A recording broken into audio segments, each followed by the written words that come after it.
Dans les immeubles et les maisons partagées, il est nécessaire d'établir des règles collectives afin que le vivre ensemble se passe au mieux. C'est d'ailleurs le but du règlement de copropriété. Alors de quoi s'agit-il ? Le règlement de copropriété est un document écrit qui définit l'organisation et le fonctionnement de l'immeuble. Il est obligatoire et doit être rédigé par un professionnel, par exemple un notaire. Le règlement de copropriété s'impose aux locataires et aux copropriétaires de l'immeuble. Le syndic est responsable de son application.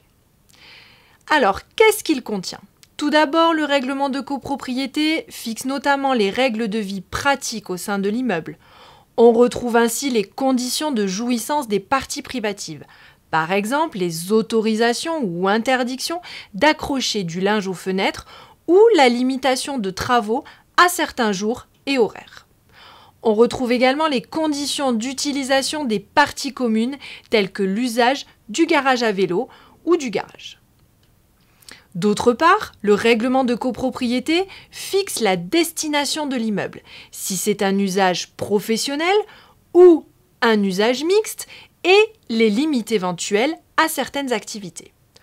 Enfin, il précise le cas échéant l'existence de parties communes spéciales et de parties communes à jouissance privative. Ensuite, le règlement de copropriété détermine également l'organisation de la copropriété, c'est-à-dire les règles de gestion. Ainsi, on y retrouve la répartition des charges entre copropriétaires et la méthode de calcul pour établir les quotes-parts de chacun. Également s'y trouvent les règles relatives à l'administration des parties communes.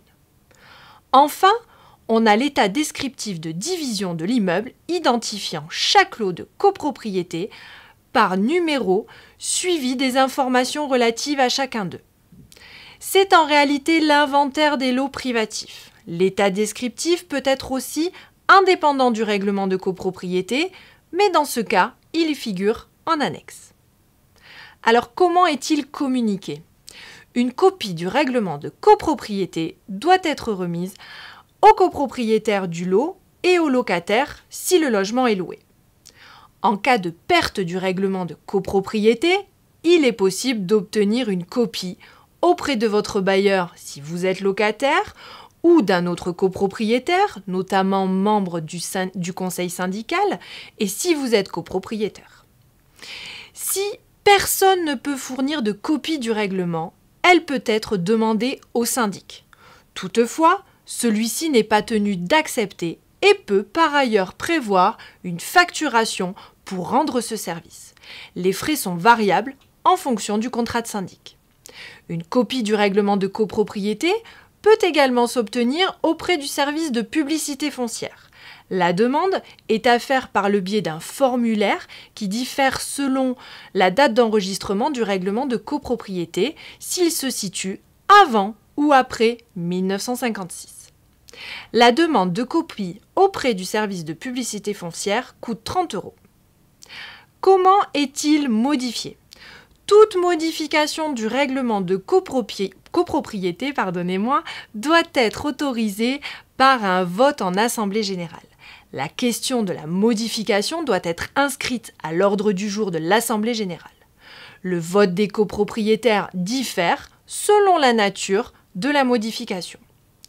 Dans le cadre de la modification de la répartition des charges, c'est l'unanimité qui est requise, sauf si cette modification découle d'un vote autorisant la réalisation de travaux, l'achat d'une partie privative, la vente d'une partie commune ou le changement d'usage d'une partie privative.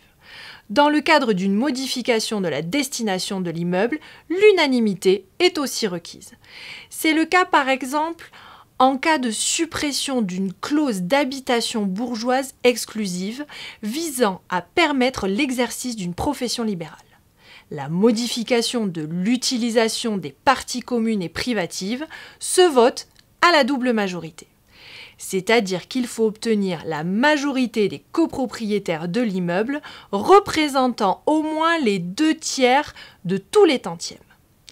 Enfin, en ce qui concerne la mise en conformité du règlement avec la loi, cela se vote à la majorité simple. Comment s'applique-t-il ? Le syndic doit assurer le respect des dispositions du règlement de copropriété. Par exemple, en cas de stationnement gênant ou abusif, le syndic doit avertir la personne concernée par courrier pour lui rappeler les règles applicables. Cependant, attention, si la personne qui contrevient au règlement de copropriété est locataire, la responsabilité du copropriétaire bailleur peut être engagée en l'absence d'action pour faire cesser les troubles. Si le règlement de copropriété n'est pas respecté, le tribunal de grande instance peut être saisi par le syndicat des copropriétaires, par le syndic ou par n'importe quel copropriétaire. Dans tous les cas, un constat d'huissier est nécessaire pour faire constater l'infraction au règlement de copropriété. S'il s'agit d'un trouble manifestement illicite comme une vente de stupéfiants, le syndic peut engager directement un référé devant le tribunal de grande instance. Le règlement de copropriété est donc un élément incontournable des copropriétés, très important. Cela fixe en fait la façon dont les choses se passent dans les immeubles. Cela précise les choses mises en place et toute modification,